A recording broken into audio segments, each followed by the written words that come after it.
Welcome to ENV space real estate. எங்களோட பேஜை follow பண்ணிக்கோங்க. அப்போ நாங்கள் போகிற வீடியோஸ் எல்லாம் உங்களுக்கு நோட்டிஃபிகேஷன் வந்து 5 ஏக்கரால வந்து பார்த்தீங்கன்னா ஒரு அக்ரிலேண்ட் ப்ராப்பர்ட்டி ஒன்று சேலுக்கு வந்துருக்குதுங்க. ஒரே ஸ்கொயரான பூமிங்க. உங்களுக்கு வாஸ்துக்கு வந்து பார்த்தீங்கன்னா ஒரு சூப்பரான லேண்டுங்க. இன்வெஸ்ட்மெண்ட் பர்பஸ்க்கு, ஃபார்ம் லேண்ட் பர்பஸ்க்கு எல்லாத்துக்குமே வந்து பார்த்தீங்கன்னா இந்த லேண்ட் சூட் ஆகுங்க. ஒரு சூப்பரான லேண்டுங்க. உங்களுக்கு இந்த லேண்டில் வந்து பார்த்தீங்கன்னா ஒரு 70 தென்னை மரம் வந்து பார்த்தீங்கன்னா அனிமரமாக வந்து பார்த்தீங்கன்னா ஒரு 30 மரம் இருக்குங்க. ஒரு 30 மரம் வந்து பார்த்தீங்கன்னா நல்ல காய்ப்பு ஸ்டேஜில் இருக்குங்க.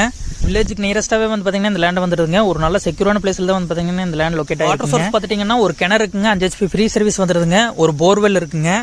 தண்ணி எப்பவுமே வந்து பார்த்தீங்கன்னா தீராதுங்க. நல்ல ஒரு செழிப்பான ஏரியாவில் தான் வந்து பார்த்தீங்கன்னா இந்த ப்ராப்பர்ட்டி வந்து பண்ணுறதுக்கு ஃபியூச்சரில் வந்து பார்த்தீங்கன்னா ஒரு தென்னந்தோப்பு போகிறதுக்கு எல்லாத்துக்குமே வந்து பார்த்தீங்கன்னா இந்த லேண்ட் ஒரு சூப்பரான லேண்டுங்க. இந்த ஏரியாவில் வந்து பார்த்தீங்கன்னா வெறுங்காடு கிடைக்கிறது வந்து பார்த்தீங்கன்னா ரொம்ப ரேராக இருக்குங்க. நல்ல வாட்டர் சோர்ஸ் இருந்தால் தான் வந்து பார்த்தீங்கன்னா இந்த மாதிரி வாழை போட்டு நல்ல ஈல்டு எடுக்க முடியுங்க. கோயம்புத்தூர்லேருந்து பார்த்தீங்கன்னா இந்த லேண்டுக்கு 45 கிலோமீட்டர் தான் வருங்க. இந்த லேண்டோட பிரைஸ் பார்த்துட்டீங்கன்னா ஒரு ஏக்கர் 62 லட்ச ரூபா கேட்குறாங்க. உங்களுக்கு அதுலேருந்து குறைச்சி பேசி வாங்கி கொடுக்கலாங்க.